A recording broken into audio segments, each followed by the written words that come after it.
Gracias, señorita juez. Con su venia, la defensa técnica de Yoyerli Montalvo Manayali solicita de inicio a su magistratura, después de escuchado este alegato, se sirva a declarar infundado el pedido de prisión preventiva y otorgarle una medida menos gravosa a mi patrocinado antes mencionado. Empezaremos por lo más importante que ha traído Fiscalía, señorita juez, que es el hecho de objeto de imputación. Todos esta mañana y parte de esta tarde hemos escuchado la imputación realizada por Fiscalía, pero fíjese usted, esa imputación está referida en el 99% al delito de explotación sexual. Es más, todos los elementos de convicción que se ha traído en bloque están orientados al delito de explotación sexual. ¿Conoce usted mejor que nosotros, señorita magistrada, que se necesita como uno de los elementos para imponer prisión preventiva, es que encontremos una sospecha fuerte o una sospecha vehemente? Sí, pero si estos elementos graves y fundados o sospecha fuerte o vehemente violan el principio de imputación necesaria, como consideramos en el presente caso, no será un elemento de esa índole. Será un elemento de convicción, pero no un elemento de carga fuerte que pueda permitirle a usted, en concordancia con los dos presupuestos que exige el 268, es decir, prognosis de pena, peligro de fuga, y los dos más que añade la casación 629 de Moquegua, la proporcionalidad, constitucionalmente hablando, y la duración de la medida. La casación de Piura, 724-2015, señorita juez, en concordancia con la casación 564-2016 de Loreto, fundamento 5, ambas se refieren al tema que voy a tratar más adelante. Si los cargos no son concretos y no definen desde las exigencias de la imputación objetiva y subjetiva todo lo penalmente relevante, no pasará a este primer presupuesto material de la prisión preventiva. Dice la casación 564, sino también procesal, la existencia de fundados y graves elementos de convicción que permitan sostener la alta probabilidad de su comisión. La evaluación del hecho debe realizarse conforme los criterios propios de la teoría de la imputación objetiva y subjetiva en cuanto al análisis de la probable realización del injusto penal. Señorita magistrada,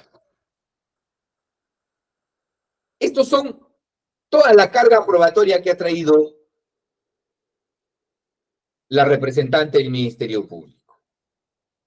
Pero usted habrá podido advertir que respecto al delito que se le imputa a Yoyerli Montalvo Manayali, no tenemos circunstancias precedentes, concomitantes y posteriores. Pareciera que es un delito que por defecto tenemos que analizar. Pareciera que es un delito que hay que adivinar cuáles son esas circunstancias precedentes, concomitantes y posteriores. Esa es la primera exigencia que tiene el representante del Ministerio Público para poder yo defenderme.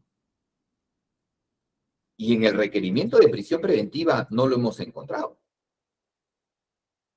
No hemos encontrado esas circunstancias, ni tampoco la carga probatoria. Todos los elementos de convicción, solo dos, solo uno, una parte, Ahí está entonces, señorita magistrada, la primera violación al artículo 122 del Código Procesal Penal. En el inciso 5, las disposiciones y los requerimientos deben estar motivados. En el caso de los requerimientos, de ser el caso, serán acompañados de elementos de convicción que lo justifiquen. A esto se aúna la casación 626 de Moquegua, doctrina jurisprudencial vinculante. Fundamento 24. El representante del Ministerio Público debe comprenderlos en su requerimiento fundamentando cada extremo con exhaustividad. Esto posibilitará, y esto es importante, que la defensa examine antes de la audiencia, se prepare y pueda pronunciarse sobre estos y que el juez analice y resuelva cada uno, dividiéndose el debate en cada uno de los 5 puntos que hace rato habíamos señalado. Fíjese usted, y veamos el requerimiento de prisión preventiva. Se refiere en el 99% a la explotación sexual y en una partecita por ahí dice, a ver, vamos con Roger Montalvo Manayal y a él le vamos a imputar el 129J del Código Penal. Y además algo más, fíjese usted, hay que ponerle la tentativa. Pero la representante del Ministerio Público, lo hemos escuchado decir hace rato, que la representante del Ministerio Público ha dicho, yo escribo y fundamento. Eso es lo que hemos escuchado decir, y eso está bien. Pero, ¿qué circunstancias de la tentativa me ha desarrollado? Más allá de un tema doctrinario, si es acabada, inacabada, desistimiento del delito, bueno, eso lo conocen ustedes mejor que yo. Tanto la representante del Ministerio Público como usted, señorita juez. Pero yo quiero saber como defensa, en una tentativa, no lo va a venir a hacer ahorita, por supuesto, el Ministerio Público, porque ha tenido tiempo para hacerlo. Pero debería traerme, por ejemplo, ¿cuáles son todos los elementos del tipo penal que desplegó mi patrocinado? Y que se quedó, por supuesto, en tentativa y que por ello no se consumó el delito. Entonces, yo le he traído a usted lo que ha referido el Pleno Jurisdiccional Regional Penal para Abuso y Explotación y Sexual Comercial de Niños y Adolescentes, de Lima, por cierto, porque la Corte de Lambayeque no ha hecho, y se decía que en su momento, cuando era el artículo 179A, porque esto tuvo una modificatoria, usuario-cliente, acordaron que la tentativa se realiza en el delito usuario-cliente que se le imputa a mi patrocinado, se realiza cuando la prestación económica, o sea, cuando hay el pago para tener acceso carnal con una persona menor de 14 y 18 años. Siendo perfectamente posible que tal acceso no se realice, en cuyo caso se configura la tentativa. Pero eso le estoy trayendo yo, señorita juez. No, en el requerimiento de prisión preventiva eso no lo tenemos, solamente el tipo penal. Vayan ustedes a adivinar. Eso viola mi derecho a la defensa, evidentemente, por supuesto.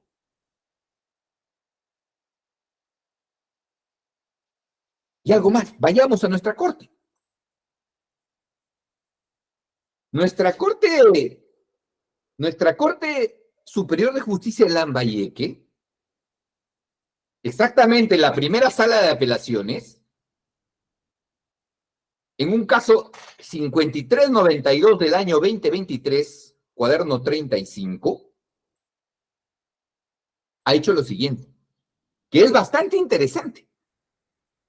Con relación a los hechos ocurridos el día 10 de mayo del 2023, conforme al acta de intervención policial, la declaración de la gravedad de efectivo policial, los participantes de dicha intervención, si bien hasta el momento se ha establecido que este imputado había contactado con la menor agraviada por servicios sexuales a cambio de una prestación económica, hecho que ha sido admitido por la defensa técnica en la audiencia de apelación, por ahora no se ha determinado que la agraviada y este recurrente hayan sido encontrados manteniendo relaciones sexuales a efecto de postular que ha sido consumado el delito imputado. De otro lado, a efecto de considerar que en el presente caso el delito imputado habría quedado en grado tentativa y los elementos de comisión presentados tenía que establecerse en un grado de sospecha fuerte que la gente haya comenzado la ejecución de este delito conforme al artículo 16. Nos hubiera gustado que nos traiga así el Ministerio Público para decirme, a ver, en tu caso hay tentativa. A mi patrocinado, según lo que hemos escuchado de los elementos de convicción del acta de intervención, se ha encontrado con una señorita que estaba en el baño y él en la cama. ¿Hubo el contacto sexual?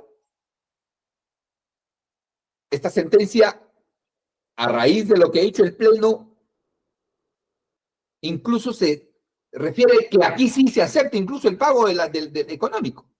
Pero aún así, ahí todavía no hay tentativa, según ha dicho la sala. De nuestra imputación, en nuestro caso concreto, tenemos que mi patrocinado no tuvo acceso carnal y que tampoco pagó por la prestación. Eso está probado. ¿De dónde? Yo me he tenido que adivinar cuáles son los elementos de convicción que me vinculan y cuáles no, porque lo han votado en una especie de atarraya. Aquí está. Acta de intervención policial 2024. Acta de entrevista única. Reitero, la defensa técnica ha tenido que bucear y encontrar cuando debieron decirme estos son, como ya lo dije y como lo exige el artículo 122 del Código Procesal Penal. Bueno, tanto el acta de intervención como de la entrevista única se dice Rogerly Montalvo Manayale en el acta de intervención ingresó a la habitación en donde se constató la presencia física de la menor agraviada antes citada en el interior de dicha habitación que vestía ropa interior, mientras que el acompañante se encontraba sentado en la cama completamente vestido, siendo identificado como Rogerly Montalvo Manayale. Del acta de entrevista única me dijo, súbete a la moto, nos dimos la vuelta, nos fuimos al hotel, entras y este es el cuarto, había alguien en el hotel, no había alguien que registraba, no nos registraron y pasamos y me voy a bañar. ¿Qué te dijo? Puedes bañarte para que estés relajada y es donde entra, ¿quién? La policía.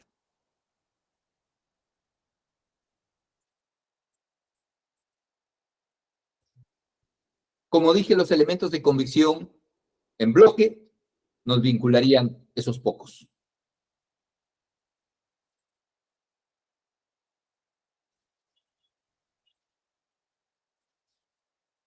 Y para abreviar,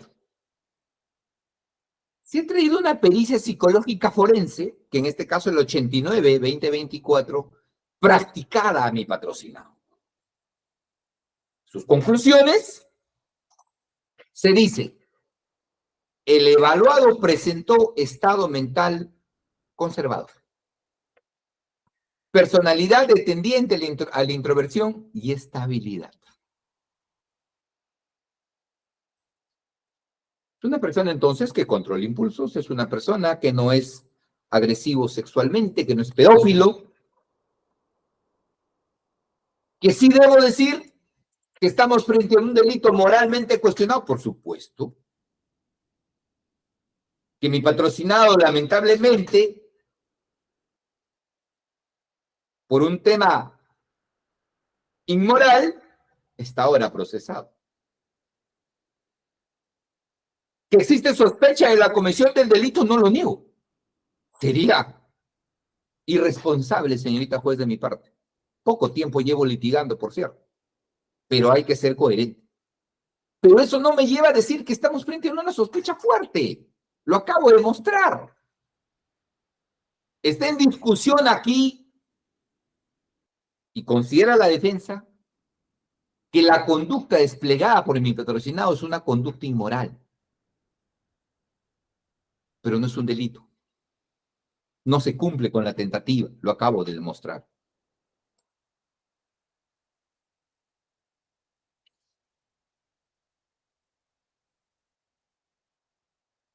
Respecto a la prognosis de pena. Hemos escuchado a la señorita fiscal que nos dice que la pena mínima es 15 y que ella no puede hacer ninguna dosificación de pena porque eso no le permite, no estamos en una determinación judicial, no estamos en juicio. Eso es lo que dice.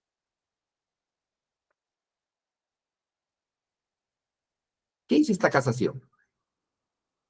Implica hacer un análisis sobre la posible pena a imponer. Es claro que no solo tiene que ver con la pena legalmente fijada, sino con una valoración transversalmente con el principio de lesividad y proporcionalidad. O sea, la fiscalía está en la obligación de ver si es que, por ejemplo, como dice ahí, se pueden haber circunstancias como causas de disminución, grado de tentativa. Hay disminución por tentativa, por supuesto. El acuerdo plenario 1-23-2023 ha hablado sobre esto. Formas de disminución o agravación de punición, derecho premial, conclusión anticipada, si es que fuera posible aplicarle. Colaboración eficaz. Estamos hablando de un delito donde han participado una pluralidad de agentes. Y a propósito, ahí rapidito, mi patrocinado Rogerly Manayale podría pertenecer a alguna organización criminal, cliente usuario.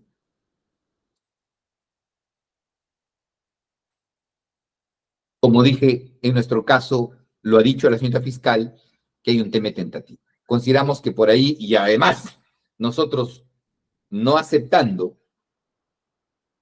la comisión del delito, este presupuesto, desde nuestro punto de vista, no se ha superado. Vamos al presupuesto del peligrosismo procesal. Sabe usted mejor que yo que el peligro procesal se divide en dos, peligro de fuga y peligro de obstaculización. Respecto al peligro de fuga, nos ha dicho la señorita fiscal que Montalvo Manayale no tiene arraigo domiciliario. Que en su ficha reniegue, en su declaración en sede policial, domicilio en calle Berrocal, número 131, poblado Carlos Mariátegui, Chiclayo, Chiclayo, Lambayeque. No obstante ello, no se acredita que el inmueble indicado sea el lugar de su permanencia, lugar donde esté llegando como producto de sus diversas actividades que realice en forma cotidiana, siendo que no se demuestra dicha situación, donde incluso refiere que es el domicilio de su hermana Silvia Montalvo Manayale. El solo hecho de tener un domicilio de por sí no descarta el peligro de fuga. No es el único criterio para tomarse en cuenta, como lo ha hecho la circular 325-2011 PPJ de fecha 13-19-2011. Hacemos recordar que esta directiva, esta circular, fue la que sacó pues don César San Martín Castro.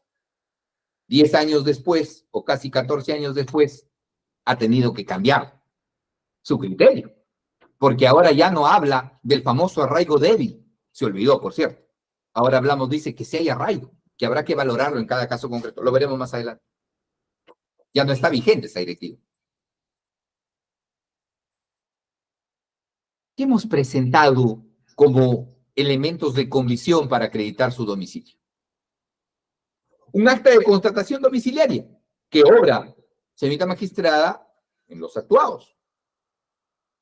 Calle Berrocal 0131, Centro Poblado Menor, José Carlos Mariátegui, distrito de Chiclayo, provincia de Chiclayo, departamento. Lo mismo que dijo mi patrocinado en su declaración policial. Hay que exigirle que sea propietario. Ya la Corte Suprema ha dicho que no. Más adelante también hay una casación sobre eso. Ahí está también el recibo de luz a nombre de Montalvo Manayale, su hermana, por cierto, coinciden con los apellidos, allí vive, ahí está arraigado. La posesión de bienes muebles, la casación 626-2013 Moquegua dice que es un indicador importante de arraigo. La posesión de bienes genera arraigo, lo dicho. Precedente vinculante, 626-2013. Tenemos ahí el contrato de transferencia de posesión de bien inmueble. Transferencia de bien inmueble, Filemón Martínez Ventura, Royeli Montalvo Manayá. Un lote, lote 28, Manzana C, calle Los Olivos, distrito de Requi. Contrato válido. En el Perú vale la doctrina francesa. El solo consentimiento de las partes. No hay que notariarlo.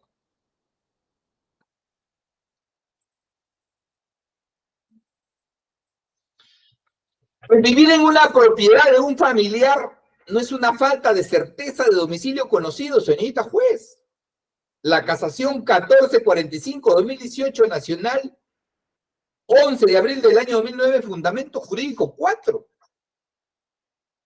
El que se tenga dos viviendas a su nombre no es prueba de falta de certeza de su dirección domiciliaria.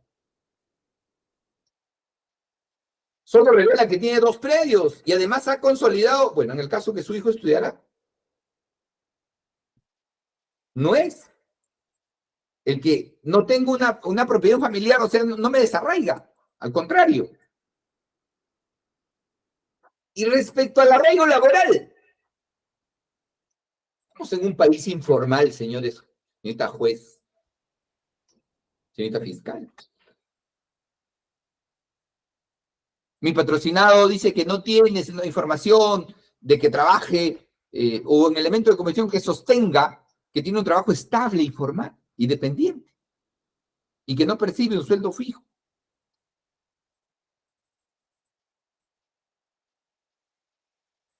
El INEI ha dicho que el 71% de personas en el Perú no tienen un trabajo formal o no tienen un negocio a su nombre.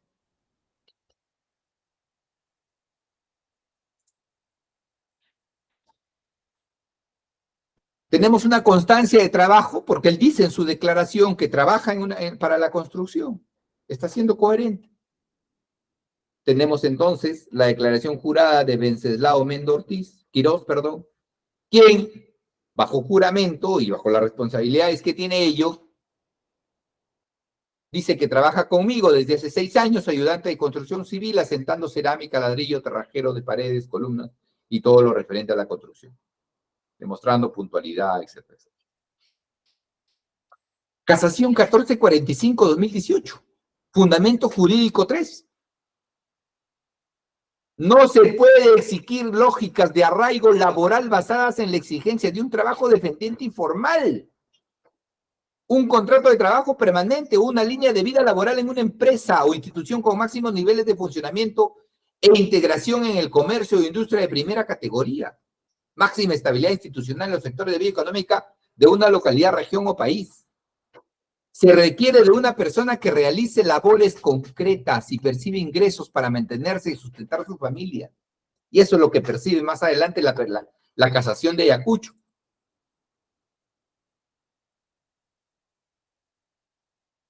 ¿Qué más se ha dicho? Que como la pena de imponerse va a ser alta, entonces se va a jugar. Como le van a dar 15 años, se va a jugar. Consideramos que ese criterio no es válido. El expediente 4780-2017 PHTC y TC y el expediente 52-2018 PHTC acumulado del 26 de abril de 2018 emitido por el Tribunal Constitucional, considerando 122. Sostener que pueda bastar la gravedad de la pena para justificar una orden preventiva de prisión es violatorio a los derechos fundamentales de la presunción de inocencia y de la libertad personal.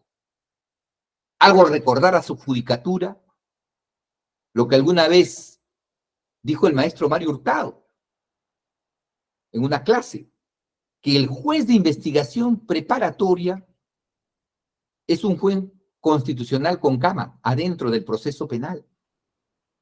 Es un juez constitucional chiquito, que tiene que garantizar la libertad del patrocinado, que tiene que garantizar el derecho también de las víctimas, por supuesto.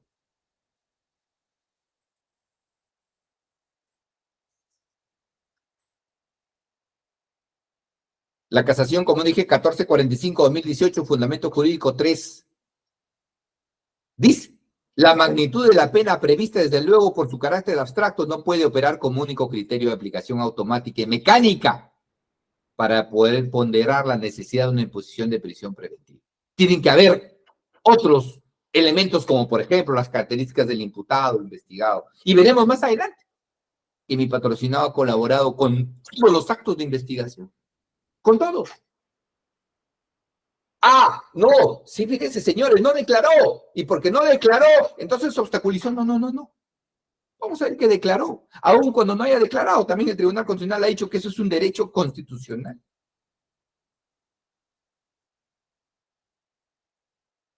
La no aplicación de la regla penológica general sin sentido en relación a la gravedad de la pena. Esta circular, señorita magistrada, ha sido superada, más adelante lo veremos en la casación de Ayacucho. La magnitud del daño causado. Se dice que hay un daño tremendo y que mi patrocinado no ha reparado, no ha hecho nada por reparar. Y que esa conducta de tener relaciones sexuales, ya dije que nosotros consideramos que no pasa la tentativa. Y lo ha dicho también la sala de esta corte.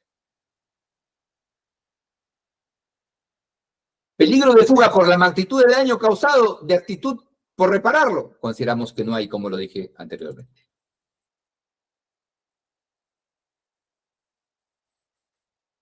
La Corte Suprema de la República, Sala Penal Permanente, César San Martín Castro, cosas de la vida, ¿no? Apelación 38-2024 Ayacucho.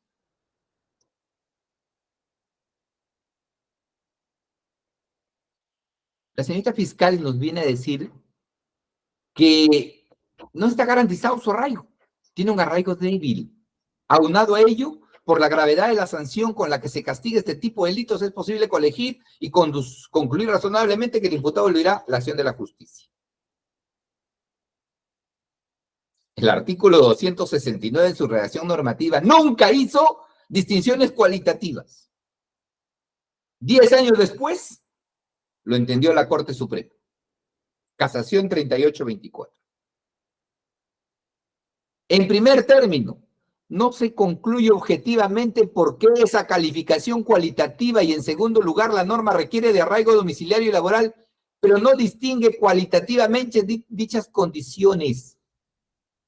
Por tanto, se tiene o no los arraigos mencionados y no cabe hacer distinciones subjetivas sobre arraigo pésimo, malo, regular, bueno, excelente.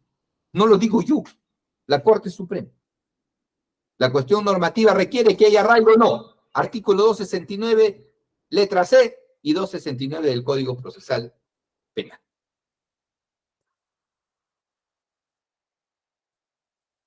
Peligro de obstaculización. Se ha dicho que mi patrocinado, en atención al delito y la pena, y más aún tomando en cuenta la gravedad del delito y la vulnerabilidad de la víctima menor de edad, es altamente probable que los imputados, o sea, en general, sobre Montalvo Manayale, todavía no vemos, de manera general. Cuando la Corte Suprema ha dicho que el peligro de obstaculización tiene que ser con temas concretos, que durante el curso de la investigación amenazaron al testigo, denuncia penal, que durante el curso de la investigación formatearon los equipos, que durante el curso de la investigación pusieron una bomba. Esos son peligros concretos, no imaginaciones.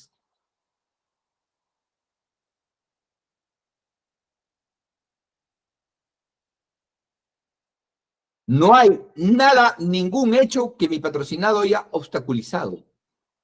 Ha declarado Acta de declaración sobre evidencia conteniendo su teléfono. Lo ha mostrado. Para que esto se investigue, por supuesto. Y tiene que investigarse. No estamos en un juicio oral todavía, señorita juez. Avanza. Sobre los presupuestos que agregó la 626 de Moquegua y que resultan interesantísimos, señorita magistrada.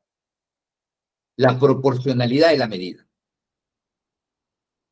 Nos ha traído la señorita fiscal criterios de aplicación del principio de proporcionalidad y sus 3 subprincipios. Cosas que lo he aprendido yo también más o menos. Pero lo que queremos, y lo ha dicho la Corte Suprema y los tratadistas, que aquí no se traiga cuáles son los conceptos de la idoneidad, de la necesariedad, de la estrictamente proporcional. Tiene que traernos un razonamiento concreto respecto al imputado, por qué la medida de prisión preventiva no debe ser, debería ser el medio idóneo y por qué no la comparecencia con restricciones. Pero tiene que explicarnos por qué. No lo tenemos, salvo esta imputación genérica o conceptos genéricos que nos ha traído acá. ¿Qué se evidencia desde nuestro punto de vista? No hay un sustento de un elemento distinto para cada imputado. En general, no hay una motivación, que es lo que mejor se exige en la proporcionalidad. Tampoco se ha hecho una adecuada realización del balancing test. ¿Por qué le tengo que privar de libertad a Montalvo Manayale y lo tengo que ingresar en el penal? ¿Por qué?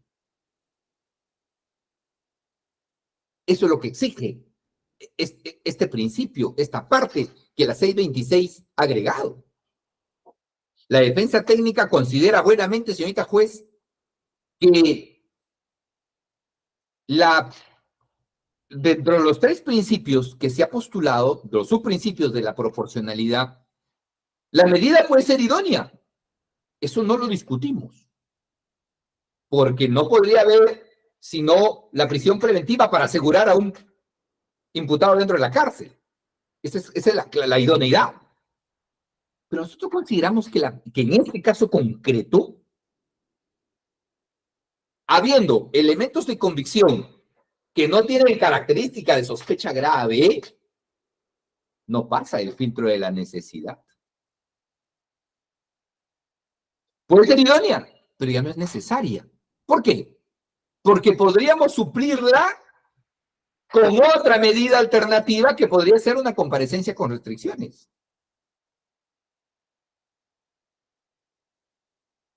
¿Conocía acaso mi patrocinado a la agraviada previamente para que luego pueda llamarla y buscarla y amenazarla para que no declare? Si ya declaró y lo hizo en cámara GESEL, se puede utilizar incluso ese testimonio, porque si no sería revictimizar a la agraviada. Y respecto a la proporcionalidad, considero que la fiscal no ha demostrado proporcionalmente la medida. No nos ha hecho un test de proporcionalidad correcto. No está permitida la motivación en bloque. Lo ha dicho el Tribunal Constitucional. Tiene que ser, como lo dije, en particularidades de caso concreto. Expediente 3248-2019 PHCTC del Pleno del Tribunal Constitucional. Fundamento 114. No es aceptable que este análisis, cuando de por medio esté más de un procesado comprendido en el pedido de prisión preventiva, sea realizado en bloque, sin tener en cuenta las particularidades de cada imputado. Qué difícil es defender, señorita magistrada. Qué difícil es defender. Y debe ser difícil también acusar. No podemos poner en un bloque a todos. Y eso es lo que se ha hecho. Finalizo. Consideramos que no ha habido motivación suficiente, como lo ha dicho la casación 1730-2018 de Piura, que la Constitución política obliga a los órganos judiciales a resolver las pretensiones de las partes de manera congruente con los términos en que vengan planteados, sin cometer, por lo tanto, desviaciones que supongan modificación o alteración del debate procesal de incongruencia activa. El incumplimiento total de dicha obligación, es decir, dejar de incontestada las pretensiones al desviar la decisión del marco del debate judicial, generando indefensión, constituye vulneración del derecho a la tutela judicial y también del derecho a la motivación de la sentencia con incongruencia omisiva. Caso Juliana Yamoja, 728-2008, se necesita especial justificación para el caso de decisiones de rechazo a la demanda cuando producto de la decisión jurisdiccional se afecten derechos fundamentales como el de la libertad. Por estas consideraciones, señora magistrada, consideramos que, además de la duración de la medida, ya no me voy a pronunciar porque para mí el tema de proporcionalidad de la medida tampoco ha superado. Resumo, no se ha probado la tentativa, por lo tanto, no hay elementos suficientes graves para poder, como primer presupuesto, ingresar a mi patrocinio al penal. Segundo, no hay peligro de fuga acreditado. Tiene mi patrocinado un domicilio. ¿Tiene un trabajo informal? Lo tiene. Está arraigado. No se va a correr. No se ha demostrado el peligrosismo en cuanto a la averiguación de la verdad. Es mera suposición. Hemos demostrado constitucionalmente que la medida necesaria sería, punto de vista de la defensa, solicita usted buenamente, comparecencia con restricciones por su principio de necesariedad.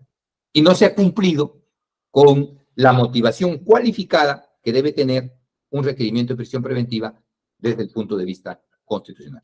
Por esas consideraciones, señorita magistrada, solicito a usted se declare infundado el requerimiento de prisión preventiva, se otorgue comparecencia con restricciones a mi patrocinado y se le ordene el pago de una caución económica que le permita arraigar al proceso hasta el día de la sentencia o del juicio oral. Muchas gracias, señorita juez.